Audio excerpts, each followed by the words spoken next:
বিসমিল্লাহির রহমানির রহিম। ভিউয়ার্স, আজকে আমি আপনাদের সাথে হাতে মাখা একটা চচ্চড়ি রেসিপি শেয়ার করব খুবই সহজভাবে। সজনে ডাঁটা, করলা, আলু এবং বাটা মাছ দিয়ে একটা চচ্চড়ি রেসিপি, ভীষণ মজার একটা রেসিপি। আমাদের হাতে যখন সময় থাকে না, তাড়াতাড়ি এভাবে একটা ডিশ আমরা প্রিপেয়ার করতে পারি। অনেক মজার একটা রান্না আর কি। তো আমি এখানে রান্নার জন্য সজনে ডাঁটা নিয়েছি, করলা নিয়েছি এভাবে পাতলা পাতলা করে কেটে, আর এখানে আলু এভাবে স্লাইস করে কেটে নিয়েছি। এটা হাগড়াই আলু ছিল, বগুড়ার ভাষায় আমরা হাগড়াই আলু বলি। আর রান্নার মাছের জন্য বাটা মাছ এখানে আমি 5 পিস ব্যবহার করেছি। এটা হাতে মেখে রান্না। প্রথমে আমি আলুগুলো দিয়ে দিলাম, আর পেঁয়াজ মরিচ, আর এটা হচ্ছে রাঁধুনির পাতা, আমার ফ্রোজেন করা ছিল রাঁধুনি পাতা।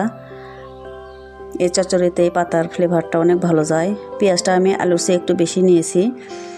আর মশলার মধ্যে অ্যাড করেছি হলুদ আর লবণ পরিমাণ মতো।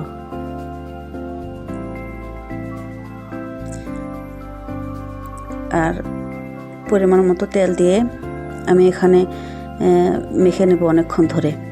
করলা ছাড়াই আলু আর পেঁয়াজ মরিচ আমি ভালো করে মেখে নেব সফট হয়ে আসা পর্যন্ত। আর এই পর্যায়ে করলা অ্যাড করব। করলা দেওয়ার পরে বেশি মাখা যাবে না, এতে করে করলার তেতা বের হয়ে আসবে।